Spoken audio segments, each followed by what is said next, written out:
Lily गाय एक अकेली और गरीबी माँ है।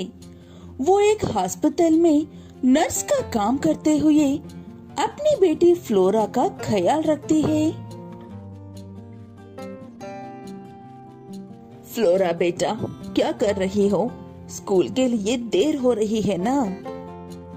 मेरी एक किताब नहीं मिल रही है माँ, वही ढूंढ रही हूँ। अगर वो किताब नहीं मिली तो मुझे बिना वजह डांट पड़ेगी। फ्लोरा एक होशियार और समझदार गाय है, इसलिए अपनी माँ को ज्यादा परेशान किए बिना एक ही किताब में हर सब्जेक्ट का होमवर्क करती है। इसीलिए उस किताब के लिए इतना परेशान हो रही है। फ्लोरा कुछ भी ना होने पर भी हर बात में खुद को संभाल लेती है।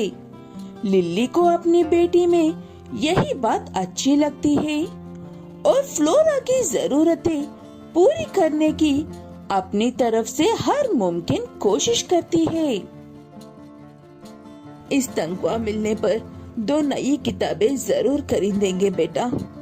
पिछले साल की किताब को भी अभी तक चला रही हो। तुम बहुत समझदार हो।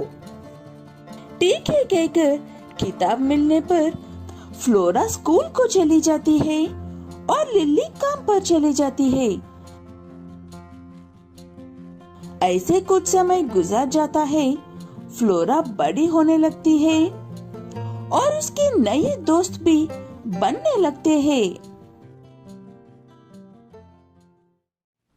फ्लोरा, तुम कॉलेज के सबसे होशियार स्टूडेंट हो, इसीलिए कॉलेज में स्टूडेंट्स हो या टीचर्स, सबकी नजर तुम पर ही होती है। लेकिन ये सब बातें तुम मुझे क्यों बता रही हो? क्या मेरे बर्ताव अच्छा नहीं है? तुम्हारा बर्ताव नहीं फ्लोरा, तुम्हारा कपड़े। तुम सालों से एक ही कपड़े पहनकर आ रही हो। पता नहीं मैंने तुम्हें कभी नई कपड़ों में देखा भी है या नहीं, मुझे याद नहीं है। खुद को बदलो। अपने दोस्तों की ऐसी बातें फ्लोरा को अंदर से खोखला कर देती है और वो जिंदगी में पहली बार घर लौटने के बाद अपनी माँ से एक कुछ मांगती है।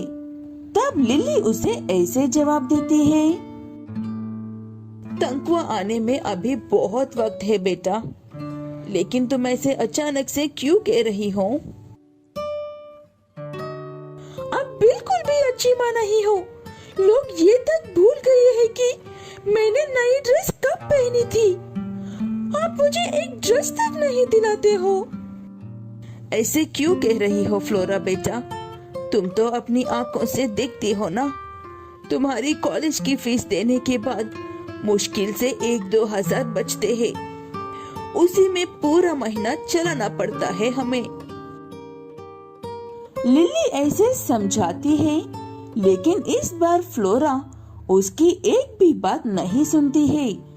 इसलिए लिली बाहर से थोड़े पैसे उधार लेकर फ्लोरा को 2-4 नए ड्रेसेस दिलाती है।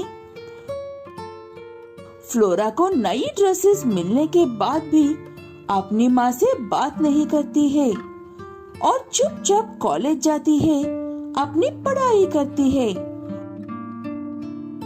और वापस लौट कर आकर अपने कमरे में बैठ जाती है।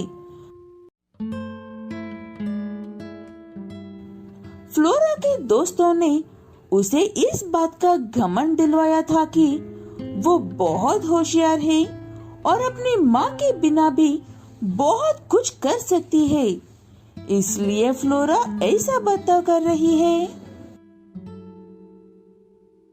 आज कॉलेज की तरफ से पिकनिक पर जा रहे हैं। शाम को लौटने में देर हो सकती है, तब मुझे कोई ड्रामा नहीं चाहिए।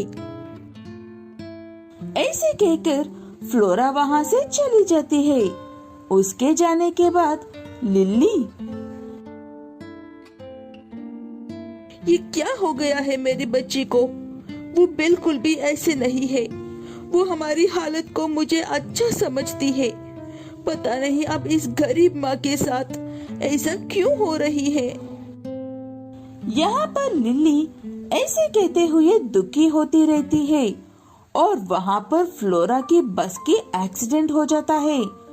उस एक्सीडेंट में बहुत से लोग घायल होते हैं, लेकिन विंडो सीट की कांच टूटकर आंखों में जाने की वजह से फ्लोरा की आंखें चली जाती है।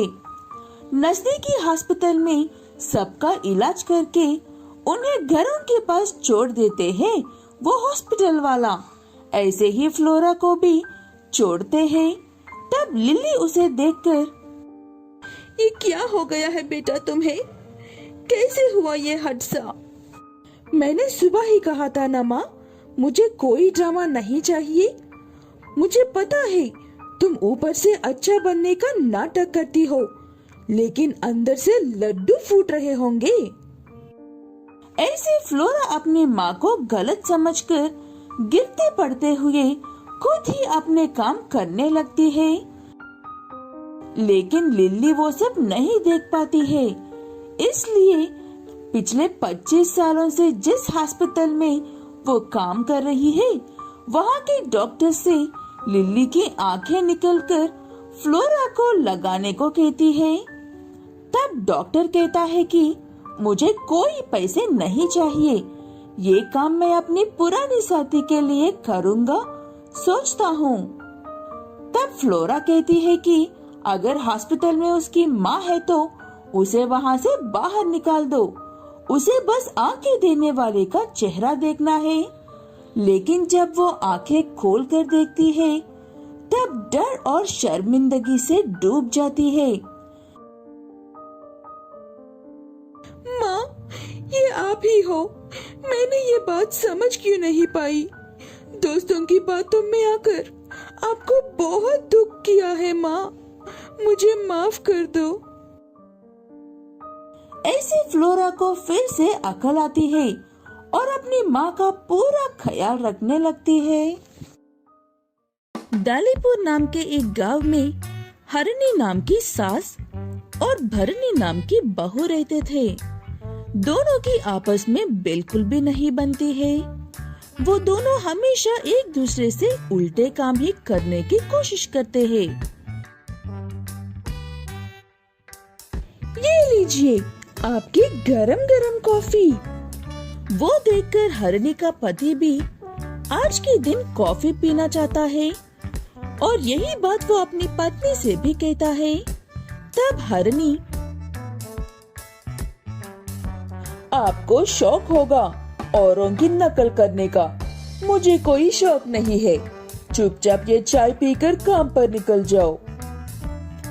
ऐसे ही सास हरनी और बहू भरनी दोनों कंजूस है, एक दूसरे की नकल नहीं कर रहे हैं, सिर्फ बात के सुकून के लिए। जब हरनी कोई काम करती है, तब भरनी उस काम में कंजूसी दिखाती है और हरनी भी ऐसा ही करती है। ऐसे दोनों सास बहू के पास एक एक गाय भी है। उनका दूध निकलकर वो दोनों गांव के दूसरे दूध के व्यापारियों को देते हैं। हर महीने पैसे कम आ रहे हैं, ये काम करती हूँ, दूध में 1 लीटर ज्यादा पानी मिला देती हूँ, तब इस महीने में 30 लीटर दूध के पैसे ज्यादा आएंगे। ऐसे कहते हुए हरनी अपने गाय के दूध में 1 लीटर पानी ज्यादा मिला देती है। सास की बातें सुनकर भरनी के भी मन में लड्डू फूटते हैं, लेकिन वो अपनी सास की नकल कैसे कर सकती है? इसलिए मैं अपनी गाय के दूध में 2 लीटर पानी मिला रही हूँ, तब मुझे हर महीने 60 लीटर दूध के पैसे ज्यादा आएंगे। ये मेरी खुद की सोच है, किसी की नकल नहीं। ऐसे हर रोज हरनी भरनी से और भरनी हरनी से ज्यादा पानी मिलाकर देने लगते हैं दूध। एक दिन उन दोनों सास बहुओं की इस हरकत की वजह से परेशान दूध वाला ऐसे कहता है, मुझे अब दोनों बताओ, इस कैन में दूध कहाँ पर है? अरे इससे सफेद तो कलर वाला पानी होता है। वैसे ये कैन मेरा नहीं है, इसलिए तुम मुझे दूसरों के साथ मिलाकर नहीं कह सकते हो। आप ही के पास मैं आ रहा हूँ बड़ी मालकिन जी। अब दोनों से बड़ा कंजूस इस पूरे दुनिया में कोई नहीं होगा। ये बात मैं पूरे यकीन से कह सकता हूँ। ऐसे वो दूध वाला भूखा रहेगा या भीख मांगकर खाएगा, लेकिन उन दोनों कंजूस सास बहू से दूध नहीं लेगा कहकर वहाँ से चला जाता है। उसके बाद दोनों सास बहुएं ऐसे बर्ताव करते हैं जैसे कि कुछ हुआ ही नहीं है और अपने अपने कामों में व्यस्त हो जाते हैं।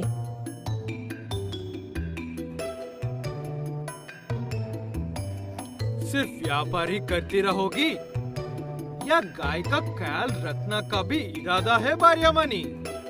पिताजी के कहने पर माँ उनके गाय को नदी के पास लेकर जा रही है। तुम जाओगे तो अच्छा रहेगा। ठीक है कहकर हरणी अपने रास्ते से और भरनी अपने रास्ते से नदी के पास पहुँचते हैं। गाय घास खा रही थी और दोनों सास बहुए एक एक पेड़ के नीचे आराम कर रहे थे। उस दिन पता नहीं कहीं से एक मगरमच्छ नदी में आ गए थे। इस बात से अनजान हरणी नदी के पास पानी के पास जाती है और मगरमच्छ उसे घेर लेते हैं। तब हरणी बचाओ बचाओ कहकर चिल्लाती है। उसी वक्त उसकी आवाज सुनने वाली सिर्फ भरनी ही थी, इसलिए भरनी बेटा, पुरानी बातों को भुलाकर मेरी मदद कर दे। बदले में मेरी गाय से होने वाला सारा मुनाफा तू ही रख ले। वो बात सुनते ही भरनी झट से अपना दिमाग चलाती है और अपनी गाय के साथ नदी के उस पार जाकर मगरमच्छ को छेड़ती है। वो मगरमच्छ एक गाय और एक इंसान को साथ में देखकर बूढ़ी हरनी को छोड़कर इस तरफ आते हैं। हरनी बच जाती है, लेकिन अरे सासू माँ, आपके चक्कर में मैं फंस गई हूँ। अब मुझे आपकी गाय का मुनाफा नहीं चाहिए। चाहे तो आप बदले में मेरी गाय का मुनाफा ले सकती हो। मुझे बचाओ। ठीक है कहकर हरनी भी पानी के बहुत करीब आकर पानी में पत्थर मारते हुए उस मगरमच्छों को गुस्सा दिलाकर ध्यान भटकती है और भरनी भी बच जाती है। लेकिन उस दिन एक और चमत्कार होता है। मुनाफे की बात बाजू में रखते तो आज तुमने मेरे लिए अपनी जान जोखिम में डाली थी और मैंने तुम्हारे लिए, मुझे नहीं लगता कि हम जैसे अच्छे लोग ये कंजूसी करनी चाहिए। ऐसे दोनों सास बहू बदल जाते हैं और अपनी कंजूसी छोड़कर साथ में खुशी से रहने लगते हैं। ये बात उनके पतियों के लिए किसी वरदान से कम नहीं थी।